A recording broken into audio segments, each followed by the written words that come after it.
Welcome back. We're going to get started a little bit earlier than what is in the agenda, just so that we could be able to just go through the presentations and get you back to work. For some of you, some of us.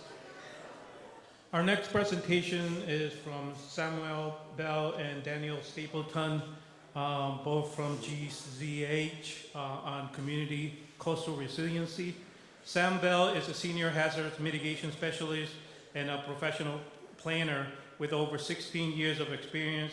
Sam served as project manager for the successful development of the Stratford Coastal Community Resiliency Plan and is currently the project manager assisting the Town of Old Saybrook and Westport, Connecticut, in developing coastal resiliency plans.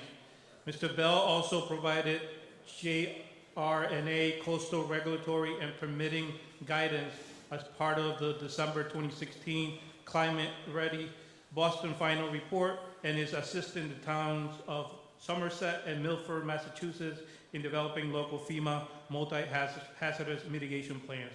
Prior to joining GZA, Mr. Bell worked for FEMA and was responsible for FEMA natural hazardous mitigation and disasters resiliency technical assistance for coastal communities throughout New England, including Connecticut. Mr. Bell administers grants designed to protect critical facilities, public and private infrastructure, natural resources, and historic districts in coastal and ravine environments.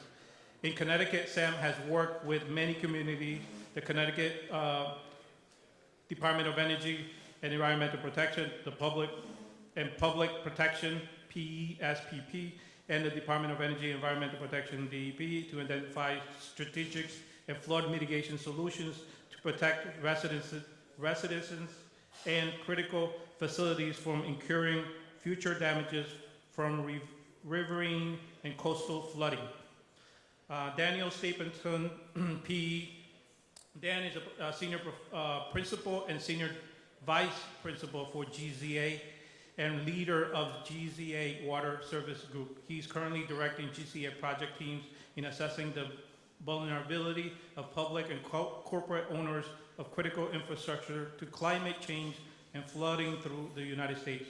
Dan is also a principal in charge for developing the Community Coastal Resiliency Plan for the towns of Stratford, Connecticut, and Old Saybrook, Connecticut, and Long Wharf Flood Protection Study in New Haven, Connecticut, working in collaboration with these coastal municipalities, South Central Regional Council of Governments, and the Greater Bridgeport Regional Council. Dan is a recognized expert in flood and geohazard characterizations, hazards, vulnerability assessment, and adaptation planning and design and coastal resiliency.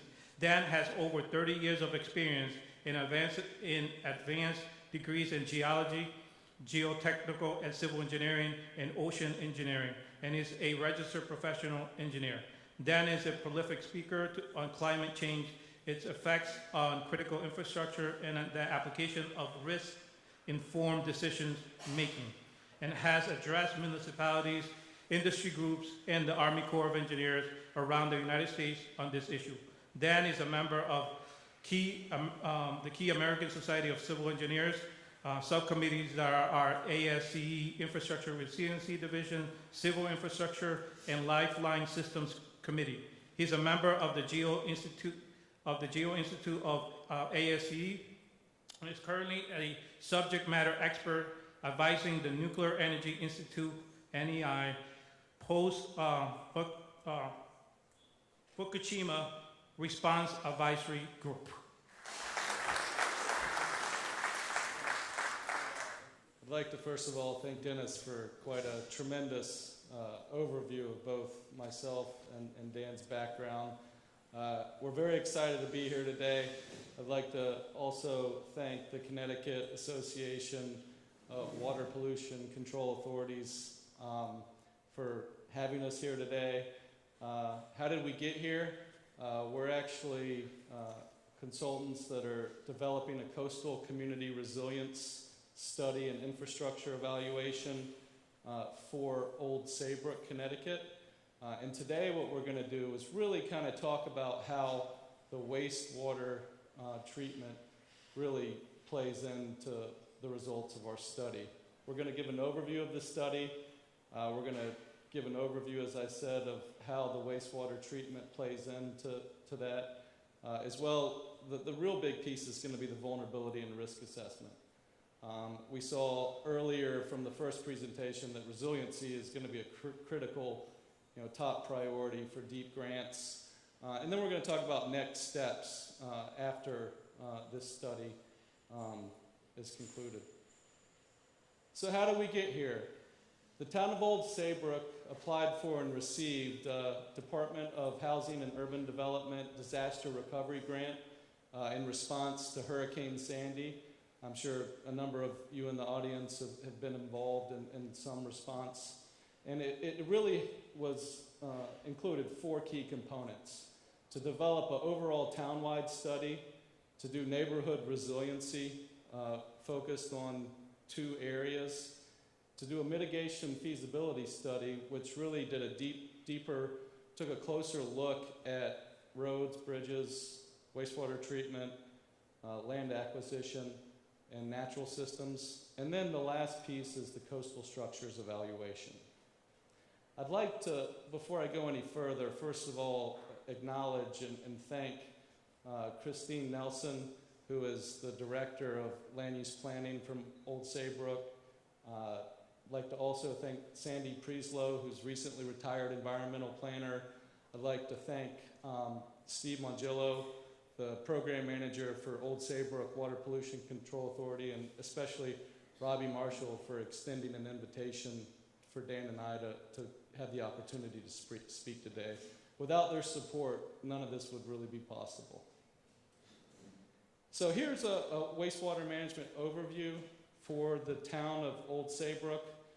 You've got 2 different kind of systems. In Old Saybrook, it's really decentralized on-site septic systems. In 2009, a study really kind of provided the roadmap for how Old Saybrook is going to move forward in terms of developing 15 focus areas with 1,900 lots for improvements. And as a part of that, to date, 10 of those 15 areas have implemented conventional improvements. And it's a phased approach that is ongoing. And currently, there's 800 that are code compliant, which is really going to get us into looking at the remaining 5 focus areas. It's really important to point out that that first study in 2009, a lot of hard work went in from Fuss and O'Neill to really establish the roadmap. And now the town is working with Wright Pierce for a second study for these 5 focus areas that are actually some of the most vulnerable and higher risk areas that my colleague Dan Stapleton is really going to get into in talking about the risk and vulnerability. As you can see here, most of these areas, they're small lots, waterfront based largely, and these are the critical on-site areas for improvement that I just previously talked about that were established in the 2009 study. The current study that is actually going to be going in draft form to Connecticut DEP very shortly is looking at these 5 areas here: Chalker Beach, Great Hammock Beach, Indian Town, Plum Bank, and Saybrook Manor. And these are really high at risk and vulnerable areas due to their location on Long Island Sound. And then, as a part of the study that Wright Pierce put together, they're really looking at kind of 3 alternatives. They're looking at doing on-site septic, which is kind of consistent with what's been going on so far as conventional upgrades and also advanced treatment systems. And then the 2 other alternatives that are being evaluated are community-based system that disperses into the ground And then the third is a community-based system with dispersal into the Connecticut River. During this evaluation, the real key sites that are being evaluated that will be included in the presentation of the draft are all noted here. I'm not going to get real into the weeds on this because we really want to focus on looking at the risk and vulnerability. And with that, I'm going to hand it off to Dan Stapleton.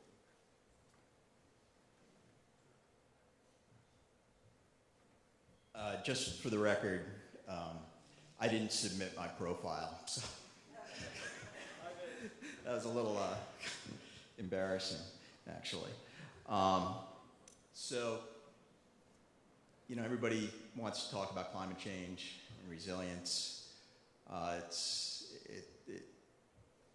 My world, I've come working in it for 10 years, come to accept it as pretty much a reality going forward. And Connecticut as a state, is going to continue to be challenged by the effects of climate change. Some of the effects will actually be good. Many of the effects will be negative. In particular, coastal communities in Connecticut are going to be challenged because climate change in coastal communities plays out in terms of increased levels of flooding, increased frequency of flooding, and all the effects of coastal storms, along with changes to water tables, groundwater elevations. So basically, we're going to look at some of those effects now, and kind of what I want to leave you with is some of the issues that we look at, some of the methods that we use to evaluate these, and how I think it's going to play out in the future. Sam mentioned that there are, broadly two categories of wastewater treatment in coastal Connecticut. So, for example, we're working in Stratford, Connecticut, and there you have a fairly large community, about 50,000 people, and you have a centralized system, so they have a high-capacity wastewater treatment system, and you have a series of, I think, 12 or 13 pump stations, and then you have all the infrastructure that supports that. So when we look at that kind of system, we're really looking at controlling and making resilient those basic components. And it's, I wouldn't say that it's simple, and it's certainly not cheap, but it's relatively straightforward.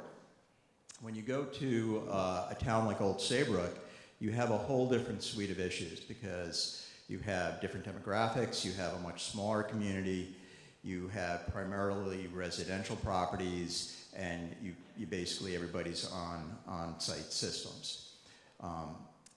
And many of those systems are located in coastal settings, literally right on the shoreline. So you have a whole different sort of set of challenges and complexities that you have to deal with. But basically, it kind of comes down to these three things: sea level rise, change in precipitation, increased temperature in terms of climate change. So just from 10,000 feet, what does that mean? Well, sea level rise, and I'll show you some of the projections for Connecticut in a few slides, but basically it has a couple of implications for on-site treatment systems. So one is you're going to get an elevated groundwater level. So generally, a rule of thumb is your increase in your water table elevation is going to be in these coastal communities, going to be somewhere between 1 and 3 times the sea level rise. So if the sea level rise is 3 feet, then what you can expect in groundwater elevations near the shoreline is going to be somewhere between 3 feet and 1 foot. So if you're dealing with on-site systems that already have very little unsaturated zone, you can see they're going to lose that unsaturated zone very quickly just due to the rise of sea level. The other effect is you get change in water chemistry. So you can get intrusion of salt water. So that whole boundary between fresh water and salt water changes. And that has a lot of implications. And there's sort of other things going on that I won't get into a lot of detail, but things like the acidity of seawater is changing. So that will start to affect soil moisture chemistry as well. So sea level rise is a big deal. Storm surge is a big deal, and I'm going to try and leave you with some basic understanding of it. So if you look at a FEMA map, and you'll have a good idea what that means. But basically, when we look at coastal flooding, we look at the effects of storm surge and waves, and those two combined affect impacts on both structures and on-site systems. And so, what do you get for effects? Well, you get flooding, that's obvious. You get flood loads, which are hydrostatic, hydrodynamic, debris, and wave loads. That results in coastal erosion, and some of that is very long-term shoreline change, and you can get a more episodic scour. So that's a kind of classic situation. You have a post-storm event, and you've, on a coastal setting, and you basically expose the system because you've lost the ground around it. And you can also have backwater effects. So what that means is if you have outfalls, the water elevations at those outfalls will change. With sea level rise, they'll change permanently, but with storm events, they're going to change episodically, and those can create backwater effects up through a system. So we did a coastal hazard vulnerability and risk assessment. That's basically what we were hired to do. As Sam noted, Fuss & O'Neill and Wright Pierce, who are consultants in our industry, have been focused on the sort of the wastewater treatment long-term planning issues. And these have been going on for about 10 years. So our job wasn't to really redo that. Our job was to work with them, in particular Wright Pierce, who's doing the current work, and provide some parameters that relate to climate change and their existing risk, and talk about how that might impact their planning decisions going forward. So one takeaway here, something dear to my heart, which is this concept of risk. And basically, everything we do in engineering now is based on an understanding of risk. And there's actually specific processes that we go through called risk-informed decision-making. And those were developed by the Army Corps of Engineers, and they really apply to any kind of problem. So you can make a decision as to what the appropriate level of flood protection, say for a large municipal wastewater treatment, using risk-informed decision-making. And you can also make a decision in a place like Old Saybrook in terms of what are the optimal options that you have available to you. And so what does that really mean? Very, very simple terms. Risk is an event times the probability of that occurring times the consequences. So we use this approach basically to define the probability of an event. So let's say sea level rise here. What would be the consequence of that? So you could have, let's say, 500 lots where you would have a certain degree of system failure. Those would have a cost. So we create a profile of risk based on looking at the probability of these occurring, and then you can compare that to the cost of different mitigation measures. And you end up with a benefit cost analysis. This is pretty much the way FEMA works. This is the way the insurance industry works. This is the way the Army Corps responded to Katrina in New Orleans. So these are becoming the kind of predominant approach to engineering design, not only design, but more importantly, decision making. So I wanted to kind of throw that out there because we'll talk just a little bit about probability. Understanding probability doesn't come natural to humans, so it certainly doesn't come natural to me. But I wanted to at least introduce that concept. So how do we do a coastal hazard risk assessment? Well, we basically have a four-step approach that we've developed, and there is kind of industry guidance to do this, so I think we're probably pretty consistent with most people doing this. But we look very closely at the coastal setting. We identify all the assets, and in a municipality, the assets really refer to everything, and we categorize them depending on their nature or their level of importance. But it really covers everything from ecological features like marshes to residences to police to the whole works. And actually, we put these all into a geographic information system and a database so we can manage them going forward. And we have to define the coastal hazards, and that is a little bit complicated to do.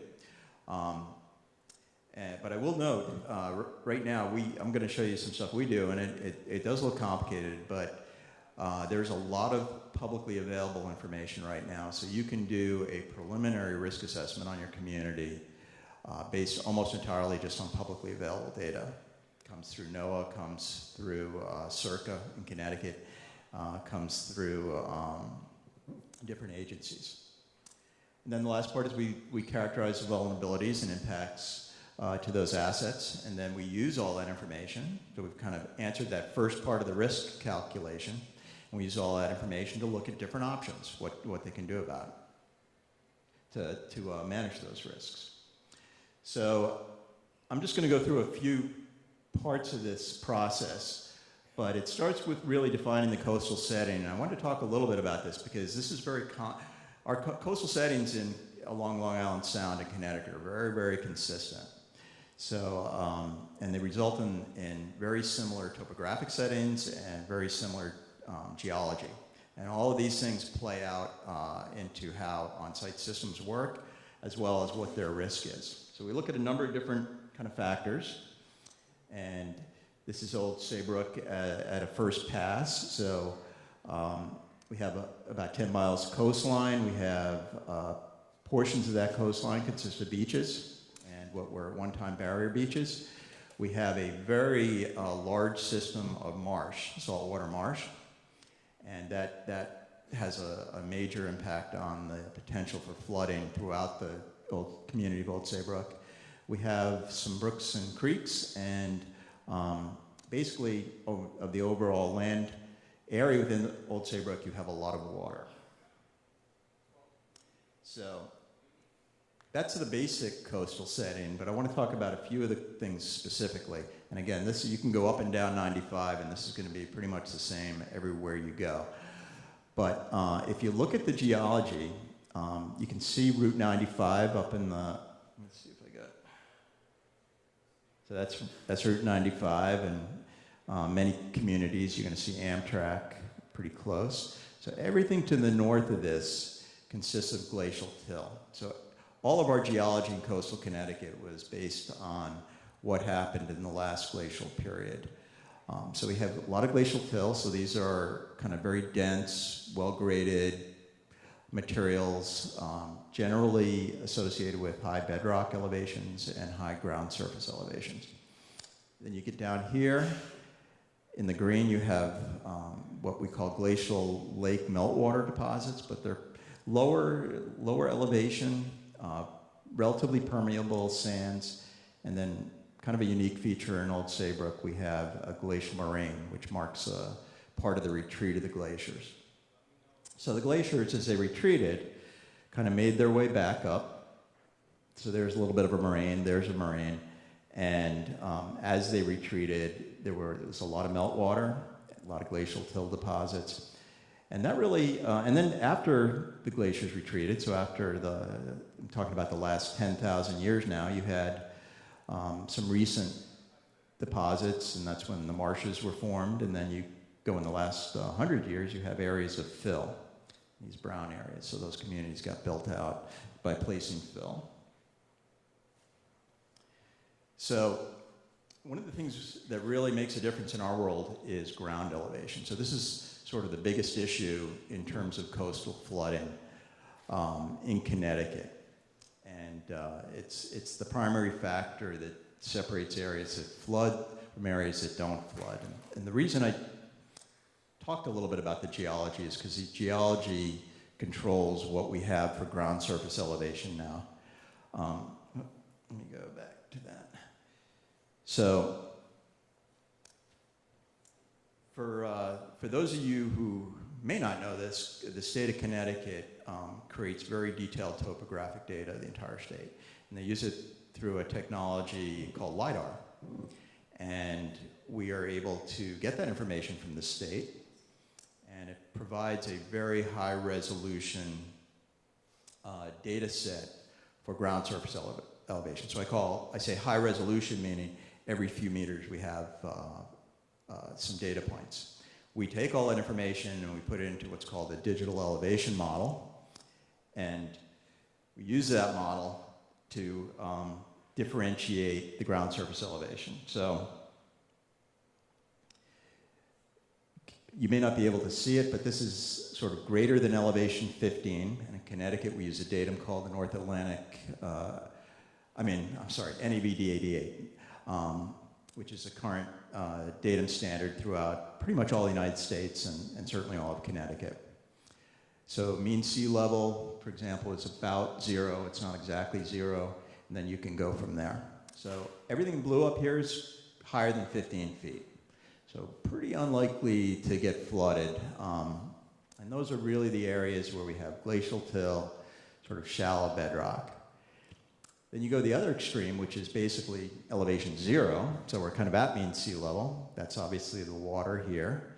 But then it starts to extend into these marshes. So all this little orange stuff there are the tidal marshes.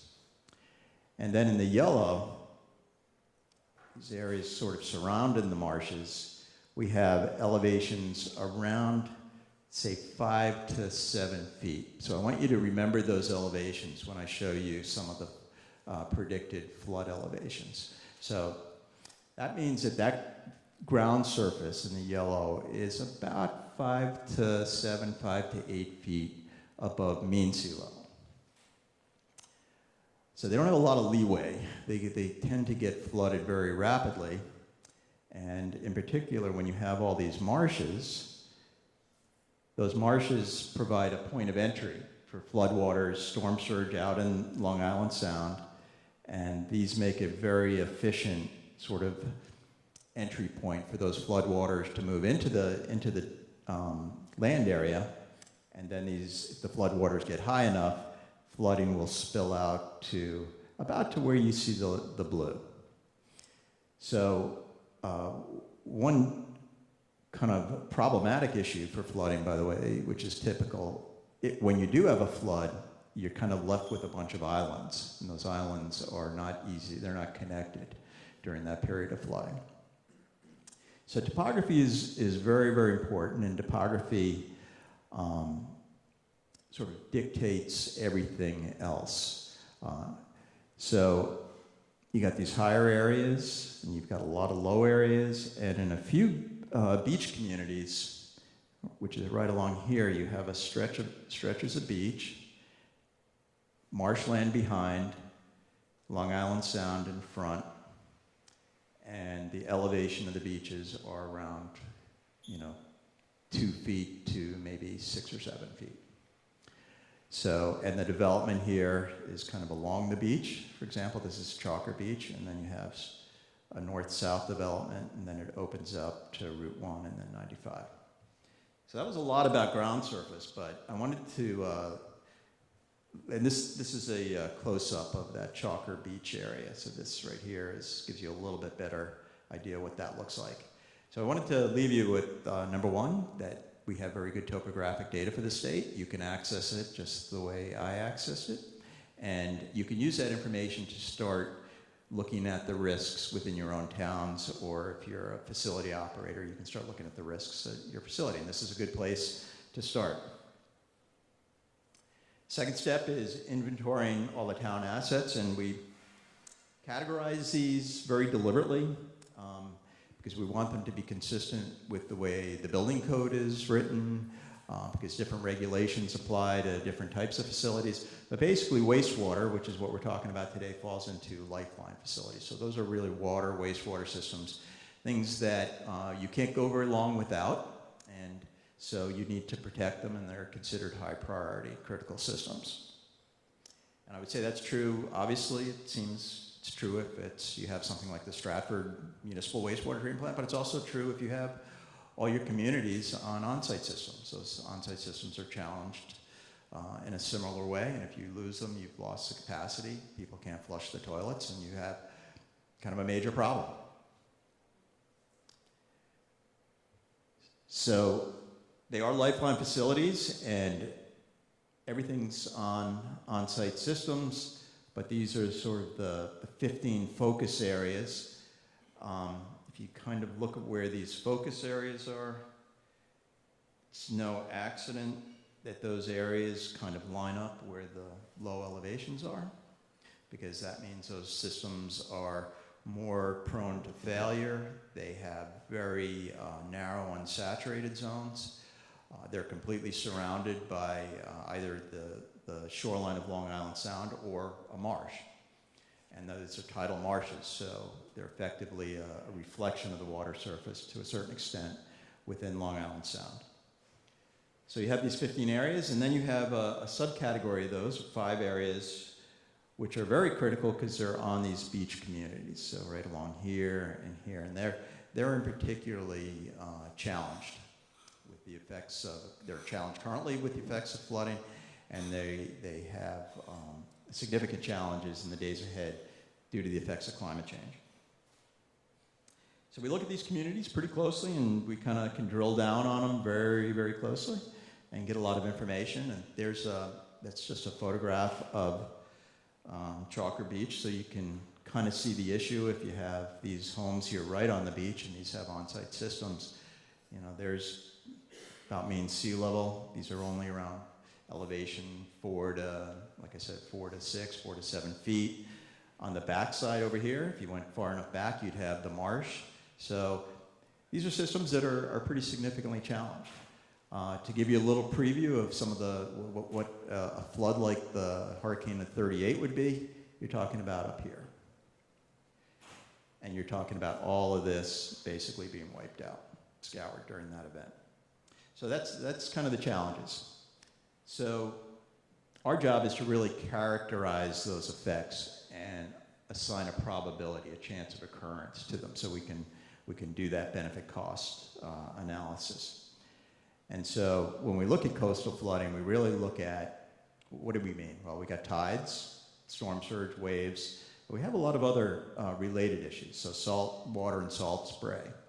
So most of the damage to electrical utilities during Sandy in like New York and New Jersey were actually due to corrosion due to saltwater effects, because they had all those large switch yards that weren't enclosed. And salt water can go a surprisingly good distance in spray inland.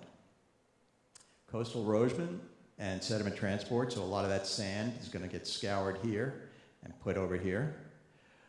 Precipitation, that's a significant issue with flooding. I'm talking a lot about coastal flooding, but coastal flooding in Connecticut is often coincident with very intense precipitation.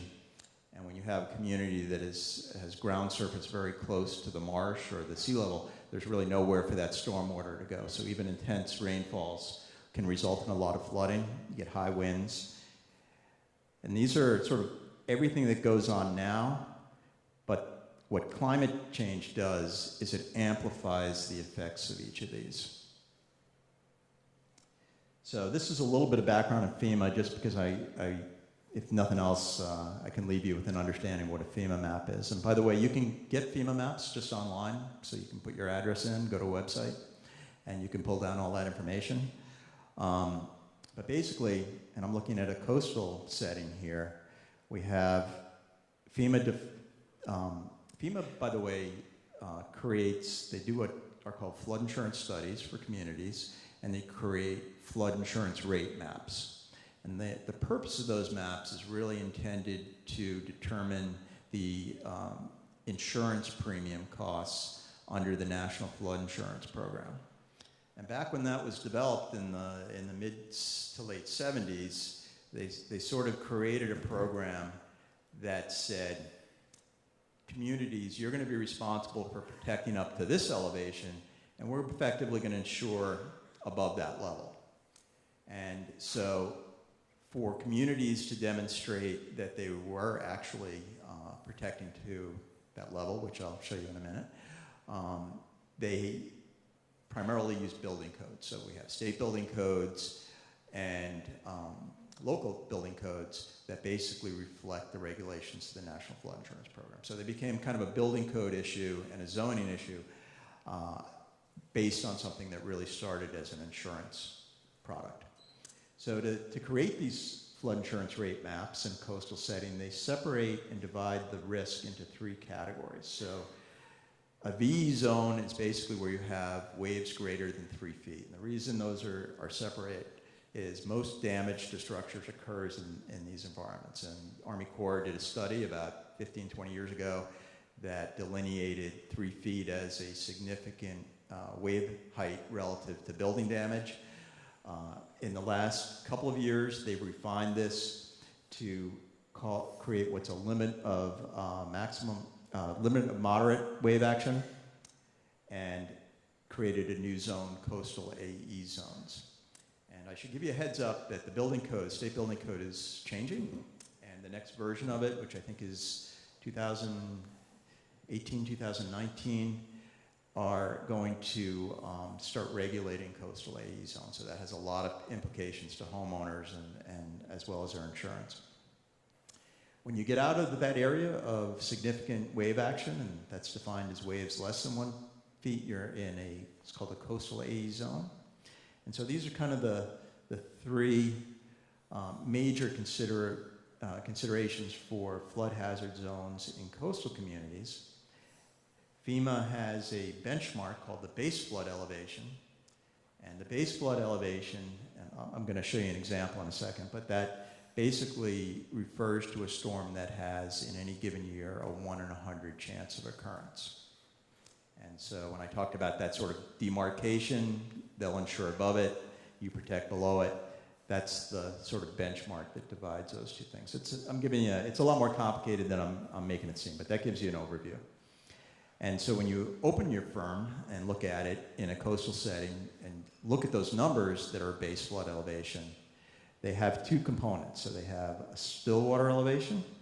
So basically, if I'm at the beach and I'm standing in the water and there's no waves in between waves, water comes up to my waist, that's the still water elevation. Then a wave comes in, the wave crest elevation now is up around my head. That's the base flood elevation, including wave effects. So a lot of structural damage occurs due to this. A lot of flood damage occurs due to what's going on here. Kind of skip that. That might be a little more than you want to know. So the National Flood Insurance Program works based on probability. The private insurance program works on probability. So it means your building codes are based on probability.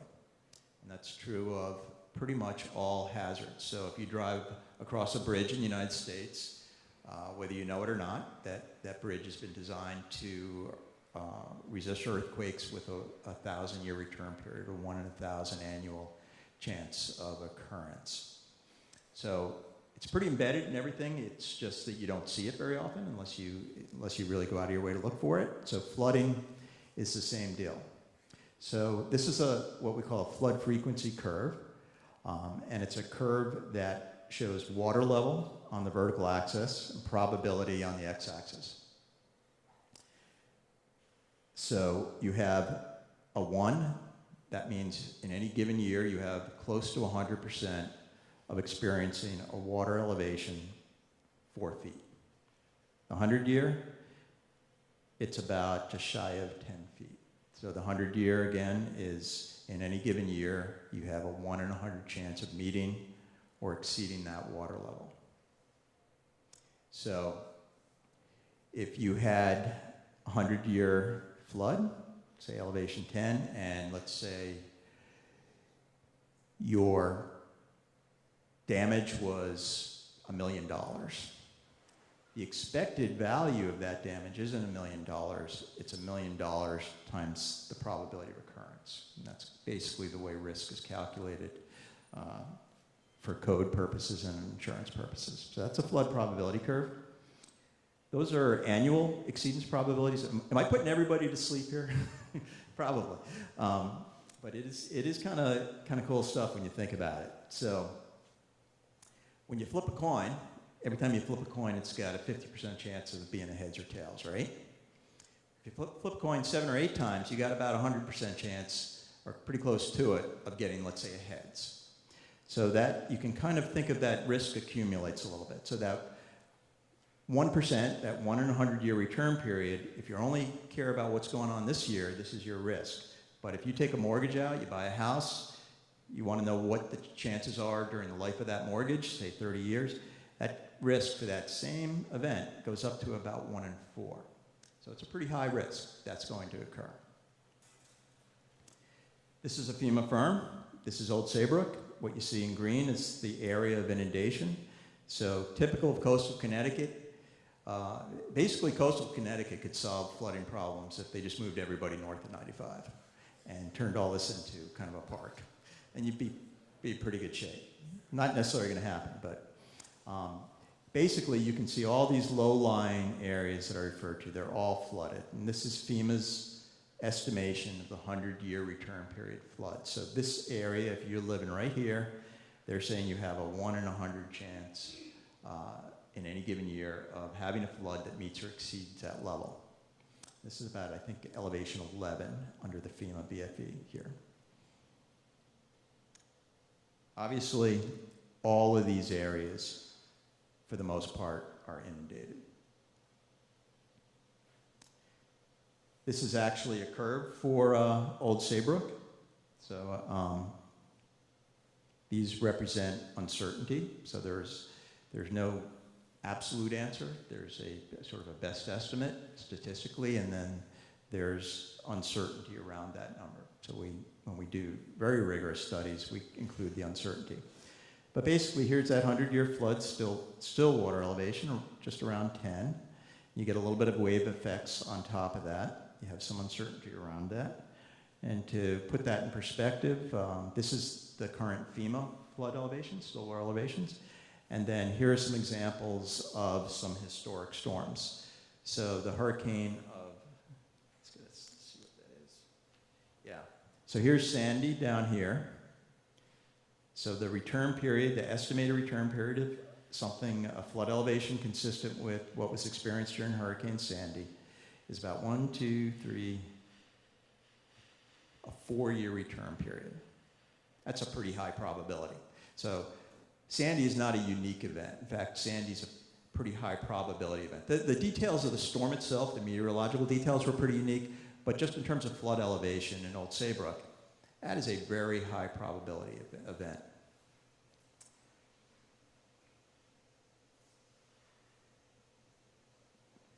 All right, so one thing we do, you don't have to do this, but we do a lot of it, is we do very detailed numerical modeling. And we create these computer models that simulate floods, and we're reflecting, we run them, we stress those models for each of these possible probabilities and see what happens. I don't know if this is going to work here, but on this computer, but let me see if it does.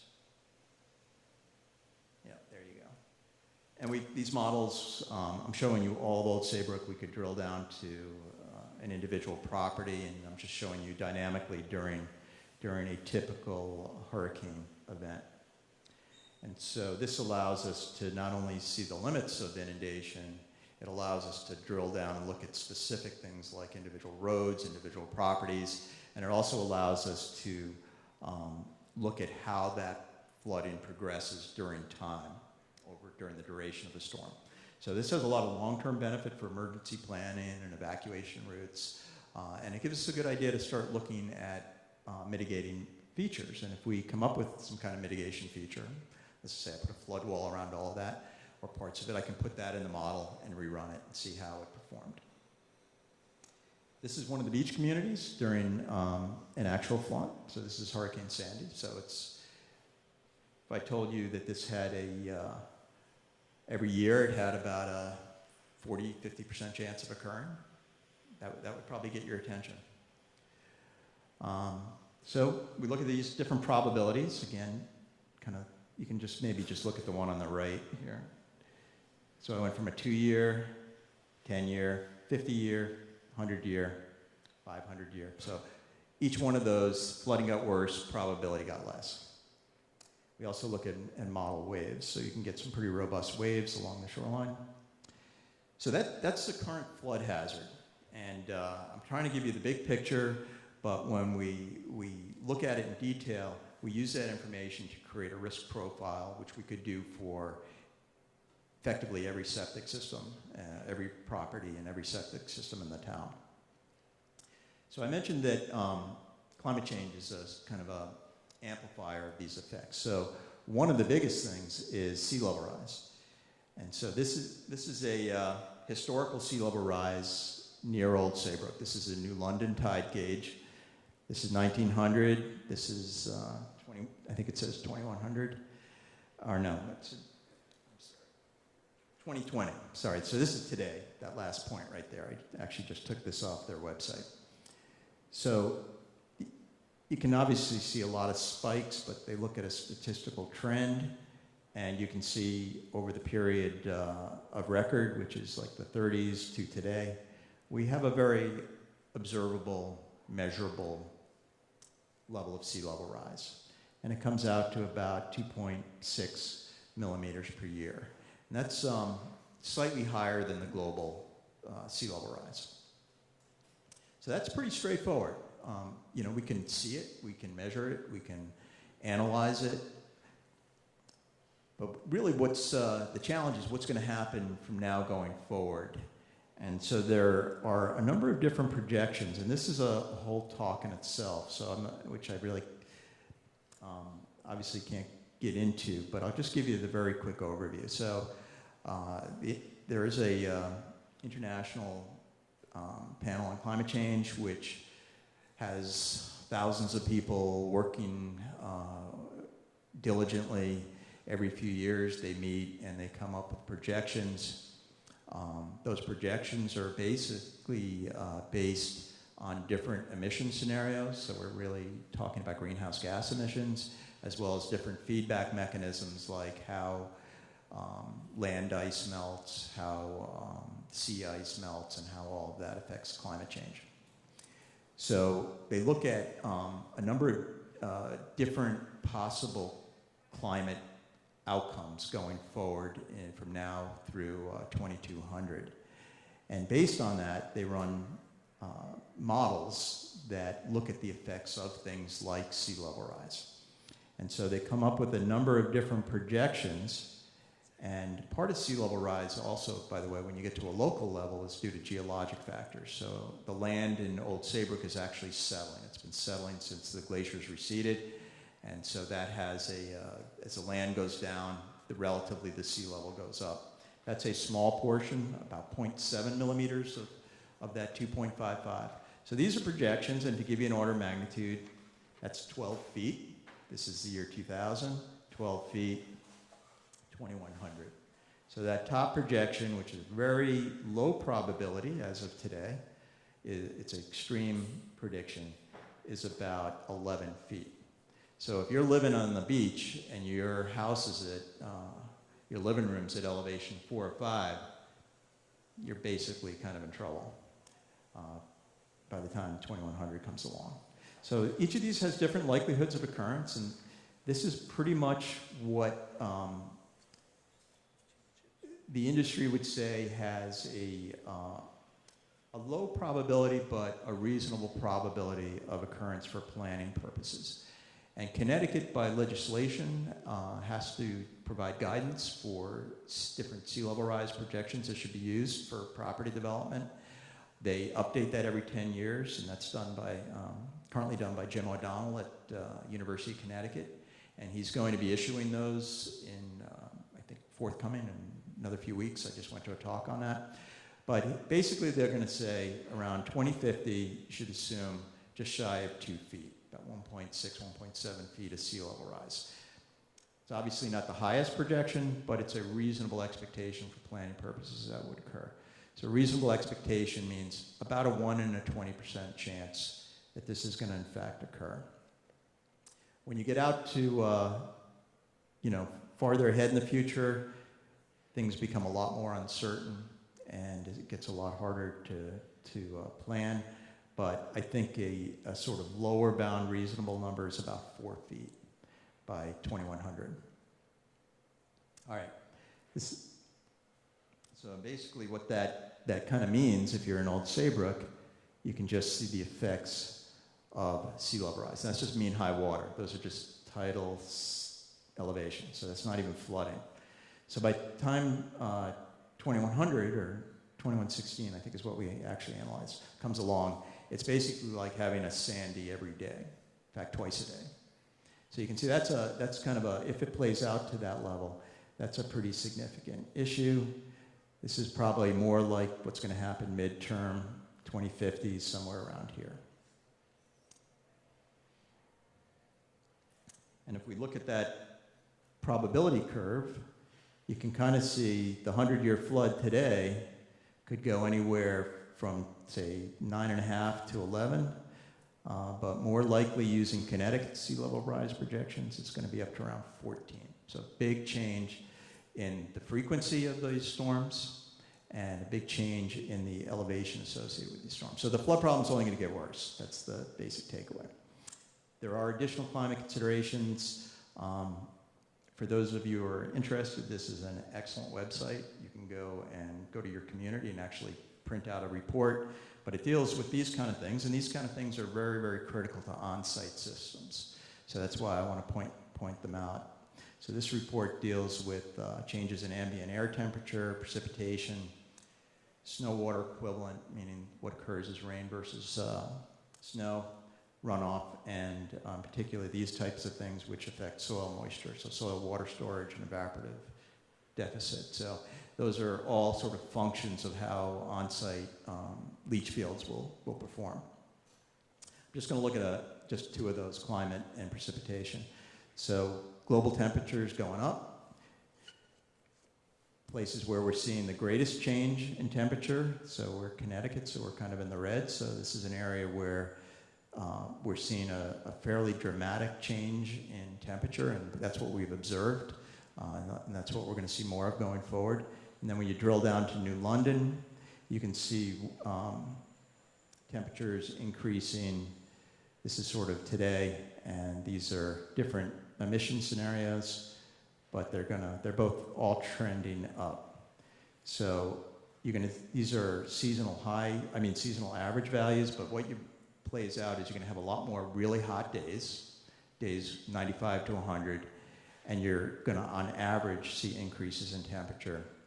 And basically what that would mean by the 2100 most likely is we're going to have a climate that starts moving more towards like what we have in South Carolina today, and everything that goes along with that in terms of frost-free days, vectors, disease. This is a huge issue for Lyme, by the way, because if we don't get the long enough deep freezes, we don't kill the ticks. So it's really been problematic for Lyme disease, Connecticut.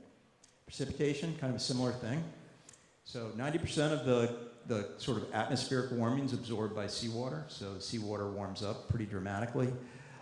When seawater warms up, you get more evaporation, you get more moisture in the atmosphere, and that will tend to create more rainfall and more intense rainfall. So again, we're in an area where we expect to see significant increase in both the frequency and the intensity of rainfalls. So that means a lot of things. It means your existing stormwater infrastructure will increasingly start to fail because it can't support the increased amount of rainfall. You kind of see that. It's another way of looking at it, and that's just a way of looking at it more closely. All right, so basically all of the focus areas for the wastewater treatment are inundated, so they're already sort of in a high hazard zone. We look at the vulnerabilities. I'm kind of winding down here. So flooding, obvious vulnerability, increasing groundwater, surface water impacts really due to water quality, changes in water chemistry, more rain, a lot more scour and erosion. And so what we did as part of this resiliency study is we went to basically each of these community areas as well as locations that they were looking at for potential community systems, and did a very specific risk profile. And then that risk profile has been used to start to inform some of the decision making. So, and it makes a big difference. So if in particular things like sea level rise in these coastal beach communities, we can really start to see the effect. So this gives us something very quantitative for the town and their wastewater consultants to start looking really explicitly at their different alternatives. Next step, so in terms of the overall resiliency plan, we're kind of wrapping that up this month. We're going to be doing some presentations, and that will be publicly available. And I believe the town's 2017 plan is pending. I think it's near completion for wastewater. I'm going to call it there because I think I'm probably out of time. But I just want to throw this out here, and you can see this, but there is a lot of technical guidance, and I think these slides will probably be available on a website, so you can go through this. But just very quickly, there are technical guidance and regulations that affect wastewater treatment plants. So everybody, I imagine the designers here, they're very familiar with this. It's been updated to address resiliency and climate change. As a guidance document, it benchmarks that 100-year return period, provides some details about what to do. Building code is being updated. Building code will incorporate by reference this document by ASCE. This document, probably not so much for on-site systems, but for large community wastewater treatment systems, they will actually be, they fall under a category under this document. So they start to become regulated under this document. This will also dictate some of the things related to system and structure elevations as you go forward. And then within communities like Old Saybrook, they have their own statutes, as well as the state's public health code that addresses as well. But this is kind of the big flood document right here relative to the building code. This is sort of the big document relative to guidance. And then there's a whole suite of best management practices. I call this out. It's a really great presentation that's available online. It's very specific about on-site systems, goes into a lot of detail, and so I wanted to make you aware of it. We didn't have anything to do with it. This came out of University of Rhode Island at the EPA, but it's just a really good program, and it talks about best management practices, sort of zoning-related issues, advanced treatment systems. So it's a great document. So that's pretty much it. I kind of made hopefully I didn't put you to sleep with some of the probability and sea level rise, but I will kind of close by saying it's a really complex situation in a place like Old Saybrook, because it's not just complex from the scientific or the engineering perspective. It's really complicated when you take all those issues, things like trying to predict sea level rise, putting a probability, looking at what the probability of effects on groundwater, effects on flooding, and then trying to merge all those issues with all of the planning and financial issues and the complexities of communities where you have seasonal people, non-seasonal people, you have roadways that are impacted, you have very small lots, you have people's life investments in these properties. So it gets, and long-term you have effects on property tax. In all municipalities of Connecticut, that's their primary source of income.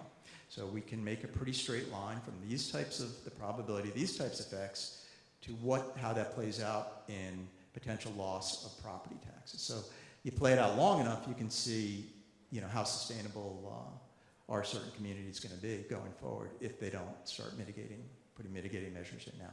So it's a complicated challenge, and give Old Saybrook, a round of applause, because they're addressing it very aggressively and ambitiously and diligently. Yes?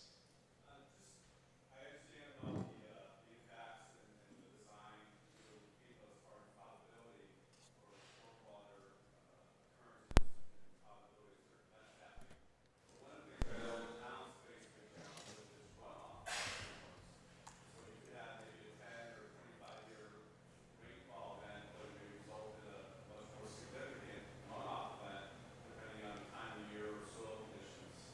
Does any of the risk management address that, or is there any mapping associated? Yeah, so that, I'm glad you asked that question. So actually runoff is one of the parameters in that USGS report. So I put the website up there. It's really an amazing site. website. So you can go in there and it produces a fairly comprehensive report up to date on a number of those parameters. Runoff is one of those parameters. But you're absolutely right about the kind of underlying issues. So even if you take out the effects of a failing infrastructure system, so maybe your stormwater system isn't working, just changes to soil moisture and things like that, the changes in the ratio of rainwater to snow, the overall effects on the hydrologic cycle have a lot of impacts. Impacts for flooding, impacts for agriculture, plays out in a lot of different ways.